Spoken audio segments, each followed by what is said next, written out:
Okay, I'm going to share some important concepts for material from the past few weeks and also that is needed for our upcoming exam. So it serves as a dual purpose. I'll go ahead and share my screen. I will also send this information to your emails. So check your course email.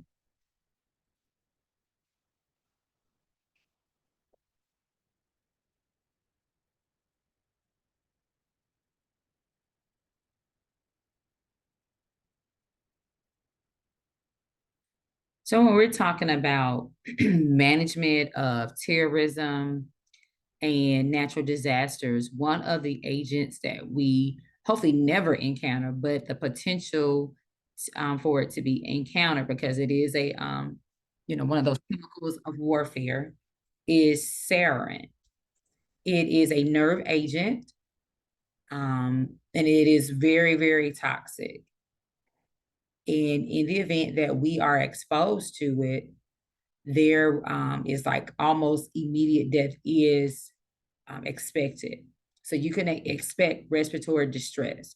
Even if a fraction of an ounce, a very, very, very small amount is encountered or absorbed through the skin, you can almost expect respiratory distress and immediate or death to be pretty much immediate.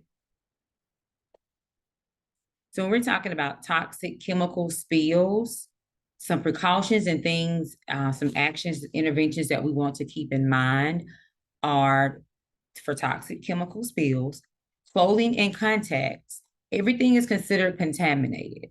So you want to be careful how you remove or encounter those items.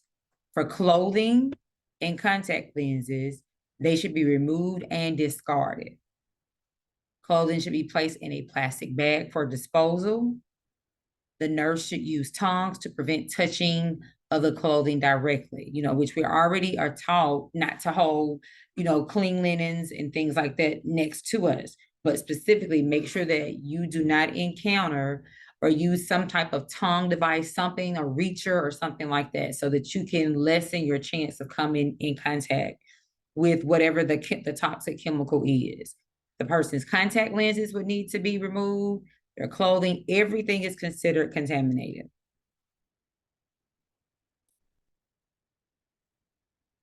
So many times we have to get into action. So when something is a natural disaster or some type of terrorism attack occurs, we have to think about what is it we're going to do? How are we going to handle the situation? So the stage that is mostly used is the impact stage. And this is where you give firm direction that is needed to the people that you are overseeing or that you're supervising. So firm direction is needed to get the people to a safe central place. You do not want to single-handedly correct the situation. You do not want to shout because that increases confusion. And you don't want to treat the patients in the middle of a chaotic environment. So an example would be firmly instruct other staff to start wheeling residents from one place to another in their wheelchairs, jerry chairs, and sometimes even in their beds. I know we have had one or two residents because of their condition that, they were bedfast, meaning they didn't get up into chairs. So in the event that there was a disaster or a fire, they were given permission, the staff had permission to move those residents out in their beds into the hallways. So impact stage, that's where firm direction is needed to get people to safety.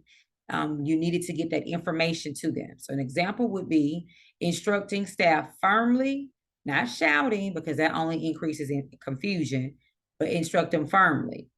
Give them specific instructions. I need you to remove patients or residents from zone A, place them in zone C. Keep them in their wheelchairs, beds, or what have you. So lesions of smallpox versus chickenpox. So the lesions of smallpox, and I have some pictures here, are mostly found on the palms of the hands and the soles of the feet.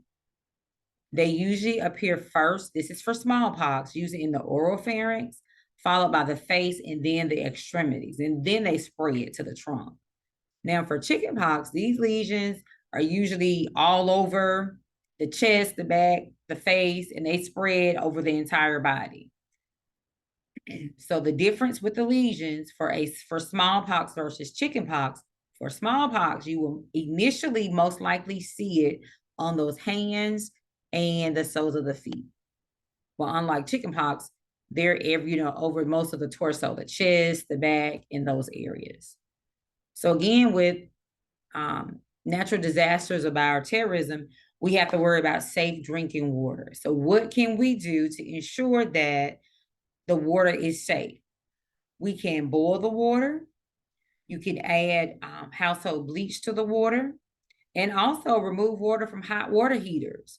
And they even say even from commode tanks, because that water has been sitting there and it hasn't been through any contamination. So for safe drinking water, though, these are things that we have to worry about, natural disasters, tornadoes, hurricanes, how are people going to still have, safe water? And so what can we do? We can boil the water. We can add household bleach. I want to say it's 1 part to 10. Don't quote me on that. But you do add is a specific amount to the amount of water. It's so many parts water to so many parts of household bleach. And the water that's in the hot water heater, it's really deemed safe to drink. So when you are delegating tasks to unlicensed personnel, you can do that. But at the end of the day, you are still responsible for that task that's being delegated. When you delegate tasks, you want to be specific. First, you want to make sure that the person is willing to take that responsibility. Even though that you are their supervisor, they still have to be willing to say, hey, yes, I will do that. Then give some clear instructions, what should be done, how it should be done, like step-by-step instructions. You even want to list that information that is needed. Many times facilities will have policies and procedures that people can refer back to, because many of the tasks that you're delegating is not really anything new, it's something ongoing. So they have created policies and procedures anyways.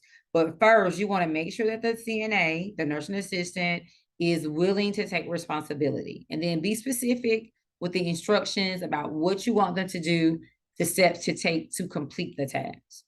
And at the end of the day, you are still responsible for the outcome of the delegated task. It does not relieve you of your responsibility.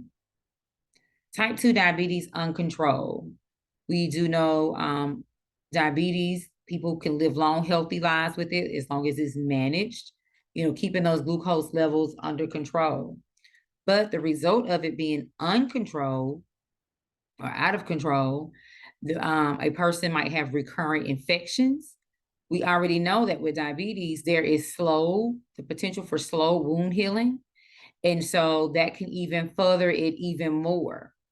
That wound, if a person ends up with a wound, even though they're doing those treatments faithfully, but if those glucose numbers are out of control, it will further delay that wound and that skin from healing. Long-term consequences of poor glycemic control can result in PVD, peripheral vascular disease. And that is a slow and progressive circulation disorder. That's where those, that narrowing of the vessels. So type 2 diabetes uncontrolled can lead to PVD, peripheral vascular disease, delayed wound healing, and recurrent infections. Feel free to stop me if I'm saying something that, you have a question about. And I am going to actually share this slide and the recording with your professor. So just know that, okay? All right. So ketoacidosis, diabetic ketoacidosis, or DKA, it is a serious complication of diabetes, and it can be life-threatening. So here we're looking at the early symptoms and then the later symptoms. That's the purpose of this slide. DKA mostly occur with people that have type 1. Now, it can occur with people that have type 2 diabetes, but it mostly occurs in the people that have type 1. And what is going on when someone has DKA or diabetic ketoacidosis? It develops when the body does not have enough insulin to allow the blood sugar into the cells to use for energy. So Here, you need to know the difference between the early symptoms that you might see as that nurse in one of your patients that's going into DKA versus the late symptoms. Initially, you'll see that they're urinating a lot, they're tired, not really wanting to eat, may complain of that abdominal pain, and you will smell that fruity, their breath will smell fruity, as though that they just eat maybe some lifesavers or something. They will have that fruity breath. Now, later symptoms, a person they're well into DKA, they will be excessively dehydrated. Their eyes may even look sunk. And you may even see alterations in mental status, that later sign. Diabetes is a chronic, long-lasting health condition that affects how your body turns food into energy. Your body breaks down most of the food you eat into sugar or glucose and releases it into the bloodstream. When your blood sugar goes up, it signals the pancreas to release that insulin. So it counteracts it, it levels things off. When someone has diabetes, some classic symptoms that you would see as a nurse are the 3 Ps. They'll be hungry, they'll be thirsty, and they'll be urinating a lot, the 3 Ps. Those are classic symptoms that someone might have diabetes. Polyuria, polydipsia, and polyphagia. They'll be hungry, drinking a lot, and just urinating. But what's supposed to happen is when the body, when someone eats food, that glucose is released into the bloodstream, and the pancreas is supposed to release that insulin. And that's why sometimes the people, your patients might be, they have to take insulin.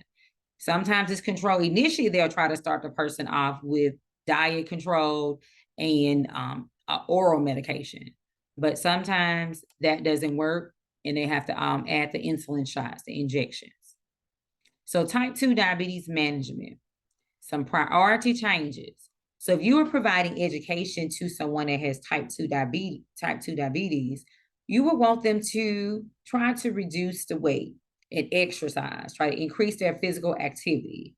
Because we do know with physical activity, it burns calories. So that will help offset the amount of glucose that's circulating inside of the bloodstream. Exercise priority changes. Exercise and weight loss.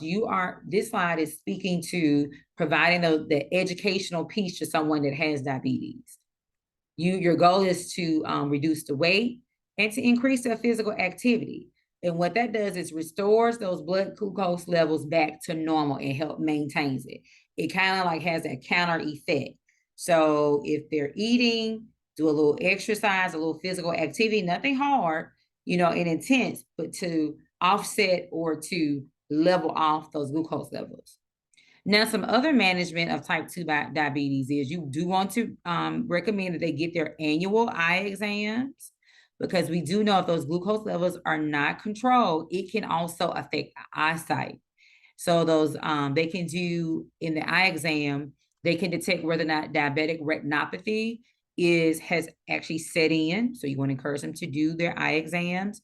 You want them to do a food diary so that the patients can help visualize, because sometimes we're eating things and we don't realize we're eating that much of food items. And so you want them to keep up with their food, the different items that they're eating, and to inspect their feet and also all of their skin daily. Because we do know with the feet being the farthest from the body, sometimes that may be a cut or something on the foot. Sometimes with diabetes, people do not have the fillers. They may not sense that their foot has a cut or a scar or something on it.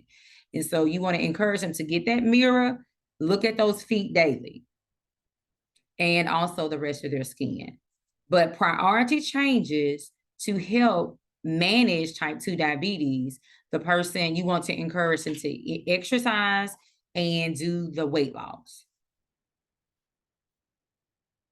Okay, so this slide is talking about when we're having to draw up insulin, the little jingle that they've taught us was clear before cloudy. So you have your regular insulin, it's clear. And then your other insulin, but specifically this one we're talking about is the NPH, it's cloudy. So you want clear before cloudy when you're drawing up or mixing insulin, because you can mix regular and NPH together. But the regular insulin, the clear, must be drawn up before the NPH. You always want to draw regular insulin or clear insulin before the cloudy. Insulin helps the blood sugar enter into the blood cells. So insulin is like a key. So you've eaten your food, and then so your body goes to and breaks down the food, and it releases the food, so to speak, into the bloodstream.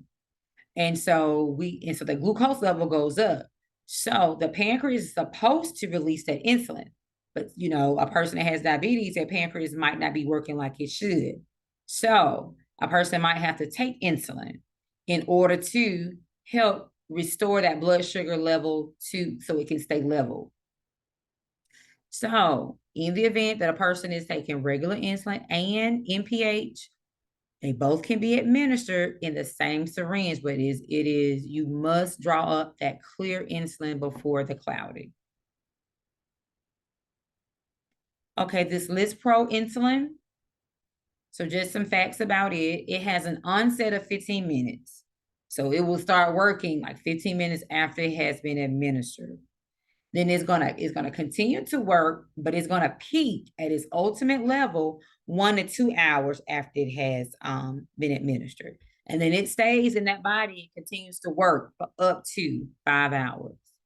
So if a person has taken this insulin and they're not able to eat, it's going to be really important that they consume something, either oral gel, some type of sugar pill, some type of sugar tablet or oral or glucose tablet, even a non-diet soda. They need to consume something in the event that they cannot eat their regular meal. Because this insulin, this Lispro, it starts working 15 minutes after it's being, administered or taken. And then it peaks work at his ultimate 1 to 2 hours. And it can still work in the body up to 5 hours.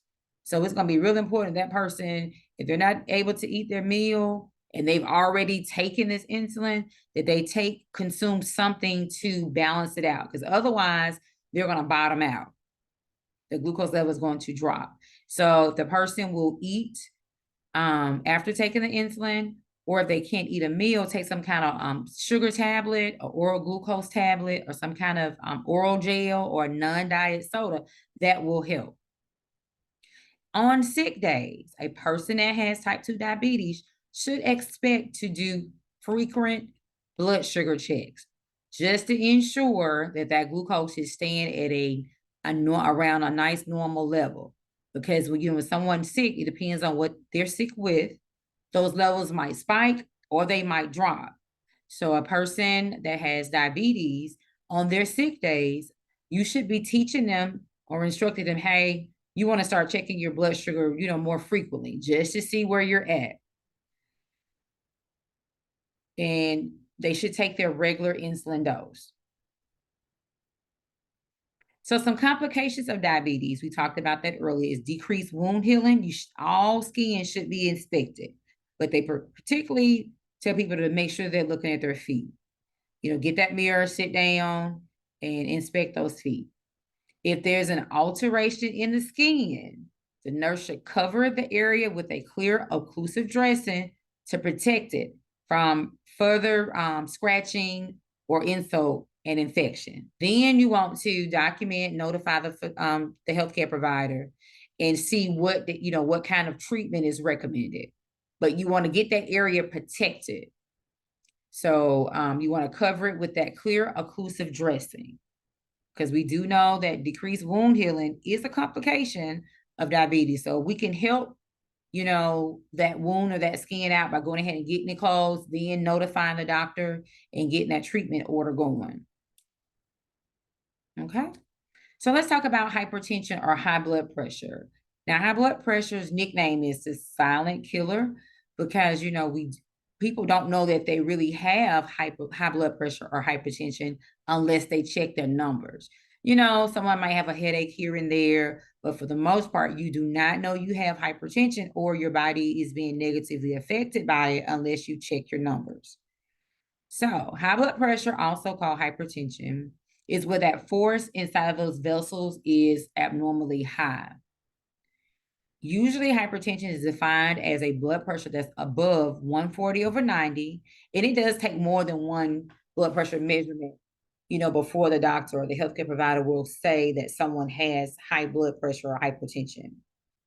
High blood pressure often has no symptoms. People really don't realize they have it because every now and then we might get a little headache anyways, or we might feel a little different anyway. So we're not realizing that it's really the high blood pressure. The numbers are extremely high unless we actually check our blood pressure. Over time, if that high blood pressure or hypertension is not treated, it can lead to other things. So this is an instance where high is not the best. More is not better. Most of the time we think more of this is best, but having a higher blood pressure is not. And what happens over time, if that blood pressure is not brought down or treated, it can lead to things like heart disease, congestive heart failure, kidney failure, and stroke. You do want to encourage people to have less salt in their diet. Can't go wrong with exercise, and then take the medications as prescribed. You also want to encourage them to monitor their blood pressure just to see if those medications are working. In the event that the medications are making them feel a certain way, they need to follow with their healthcare provider, because there's all kind of medications out there that they can actually take. They just got to find the correct ones for them. But over time, if high blood pressure or hypertension is not treated, it can cause health conditions such as heart disease. Because remember, that heart is working overtime, trying to get that working harder, but trying to get that blood through those vessels. Congestive heart disease, congestive heart failure is what I need to put right there. Congestive heart failure, heart disease, and kidney failure and stroke. I'll change that in the slide just as soon as we finish. So heart disease, congestive heart failure, kidney failure, and stroke. Okay, so some tests that the healthcare provider, a person can expect their doctor or healthcare provider to order or schedule for them to determine if they actually have changes in their kidneys is an EKG, a chest x-ray, a urinalysis, and a renal function test. So chest x-ray, we know that's just a film of them looking at a picture of them looking at the chest. So they're looking at the heart, looking to see if it's enlarged, because if it's been working overtime, that heart is going to be enlarged. It may not be the entire heart. It may be one of the 4 chambers. The EKG might show some electrical activity changes. It might show where they've had a myocardial infarction, some heart issues going on. The renal function, that's a blood test, and it'll tell us, whether or not that person's kidneys are actually functioning, like they're supposed to. So, that BUN and creatinine. So it will tell us whether or not there has been damage done to those kidneys. The renal system is directly affected by the blood pressure. So it's real, real important that that blood pressure is treated.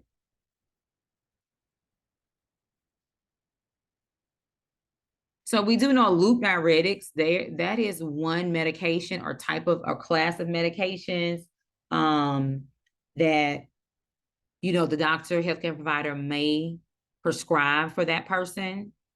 Loop diuretics, they reduce sodium chloride reabsorption.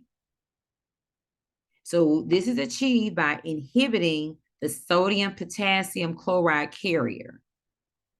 So a loop diuretic is just a class of medications, and it's just the way that it works. It reduces the sodium being reabsorbed into the body.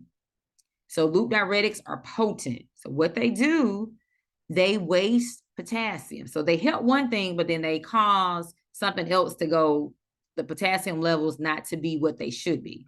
So as a result of that, you will most likely see if someone is on a loop diuretic, the doctor will also put them on a potassium supplement, or they may encourage them to make sure that they're eating foods that are high in potassium, because they will need to increase their potassium intake, because loop diuretics, they waste potassium. Then they cause the body to lose potassium that the body actually needs. So the education that you will need to provide is increase the intake of potassium-rich foods, for example, bananas and potatoes, to offset that depletion of that diuretic. So we don't want to encourage sodium-rich foods like processed foods, hot dogs, and things like that, because that's going to cause harm. Those things should be avoided. Caffeine is a stimulant that can cause vasoconstriction. It may also increase blood pressure. But specifically for those loop diuretics, we should expect to do some teaching where you encourage the person to increase their potassium intake. So things like bananas and so forth. I'm going to stop sharing here. All right. Do you have any questions? Bye. Bye-bye.